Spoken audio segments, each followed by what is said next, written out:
Voici les titres de ce journal. 2IAE s'engage au développement de l'agriculture en Côte d'Ivoire. Les gestions publiques, le Gabon émet un eurobond de 500 millions de dollars pour financer des projets d'infrastructure. Mesdames, Mesdemoiselles et Messieurs, bonsoir. Vous êtes sur Business 24 Africa et vous suivez le journal.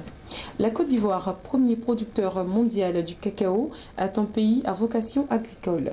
Après le printemps agricole des années 70 à 80, depuis 25 ans, le secteur est en perte de vitesse.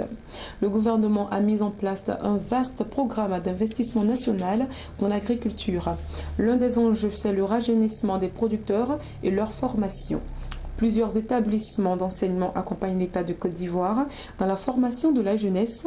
Le groupe 2IAE en fait partie. Suivons cet élément de Lawani Babatunde. Le succès de ce pays repose sur l'agriculture. Plus qu'un simple slogan, cette phrase traduit toute une réalité en Côte d'Ivoire. Les 10 glorieuses, les années 70 à 80, la Côte d'Ivoire a pris son envol comme pays à vocation agricole. Depuis les années 2000, le secteur agricole est en perte de vitesse. L'agriculture trop expansive, le pays est passé de 16 hectares à 2,5 millions en seulement un demi-siècle. Vieillissement des vergers et des producteurs, déficit des infrastructures agricoles, notamment dans la filière café-cacao, organisation agricole non professionnelle.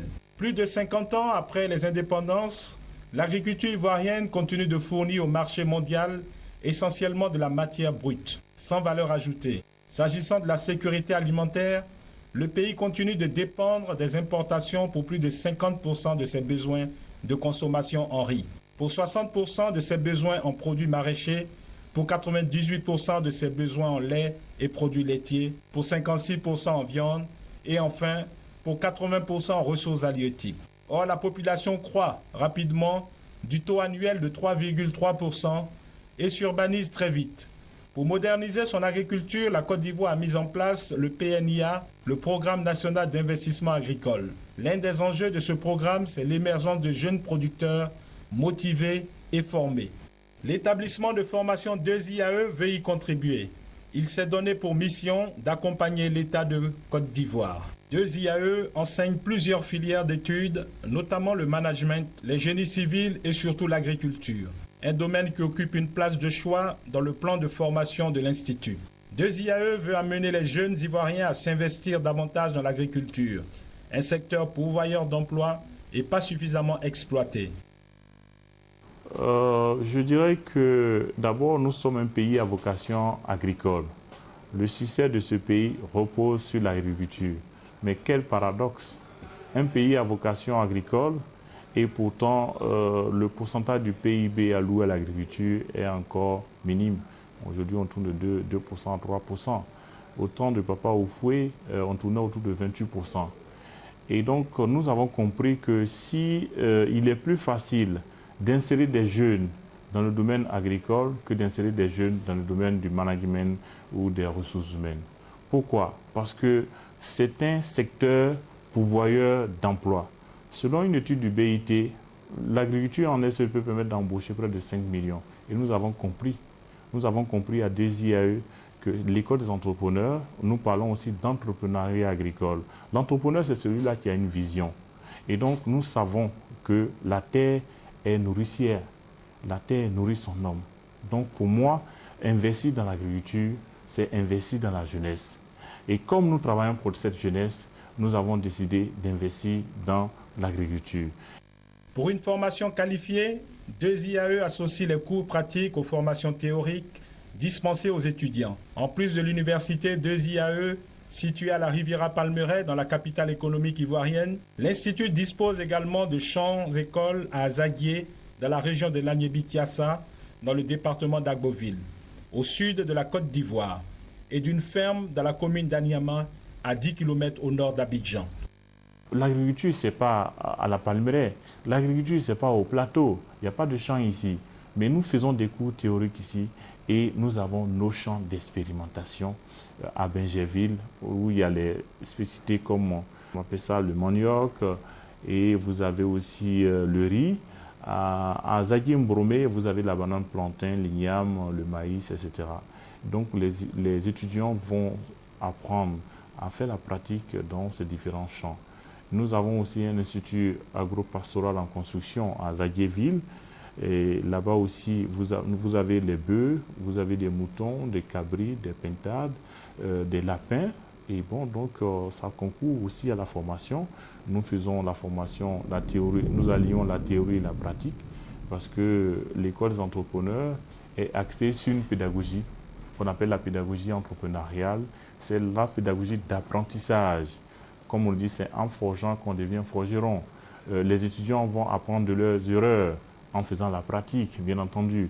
Donc, imaginez un étudiant en production végétale qui n'a jamais vu un mouton, qui n'a jamais vu un bœuf, qui n'a jamais vacciné un bœuf. On l'envoie chez un particulier pour aller travailler. Vous pensez qu'il sera performant?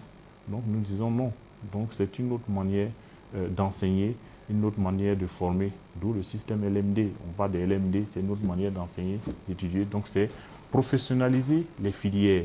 Et donc, nous, le volet agricole, nous mettons vraiment l'accent sur ça. Nous avons nos champs. Après une dizaine d'années d'existence, l'Institut international des affaires en entrepreneuriat a formé des milliers d'étudiants. Et pour le promoteur, il faudra compter avec des jeunes bien formés pour relever les défis de la modernisation de l'agriculture ivoirienne. Le Gabon a émis le 9 juin dernier un eurobond de 500 millions de dollars d'une maturité de 10 ans et à un taux de 6,95%. L'émission précédée d'un roadshow en Europe et aux États-Unis a été arrangée par Deutsche Bank, JP Morgan et Standard Chartered. Les fonds qui seront levés grâce à cet eurobond serviront à financer des projets d'infrastructure dans ce pays d'Afrique centrale dont l'économie est largement dépendante des exportations de brut. Au Gabon, le pétrole représente 52% des recettes de l'État et près de 80% des recettes d'exportation. À présent, les informations en bref. La banque égyptienne Commercial International Bank, CIB, a annoncé le 9 juin le rachat de l'activité de banque de détail en Égypte du groupe américain Citigroup. Dans un communiqué distinct, Citigroup a annoncé que la transaction devrait être finalisée avant fin 2015, précisant 900 emplois à plein temps, 8 succursales et un réseau de distribution automatique de billets seront dans ce cadre transférés à Commercial International Bank. Commercial International Bank est l'une des 21 entreprises africaines figurant dans le classement 2015 des 2000 plus grandes entreprises mondiales publié par le magazine américain Forbes. La banque égyptienne a une capitalisation boursière de 6,3 milliards de dollars.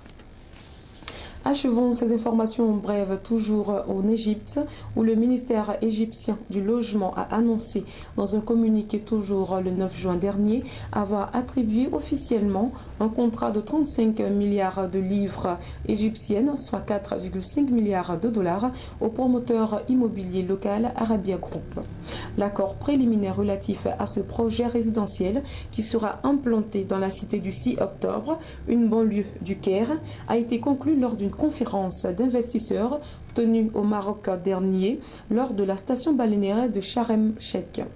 Le ministre du Logement Mostafa Madbouli a précisé lors de sa cérémonie de signature du contrat que ce projet qui s'étalera sur une superficie de 234 hectares comprendra aussi des hôtels, des établissements sanitaires et des écoles. La construction de cette nouvelle cité résidentielle devrait générer 50 000 emplois directs. C'est sur cette information que ce journal prend fin. Merci à tous de nous avoir suivis. Les programmes quant à eux continuent sur Business 24 Africa.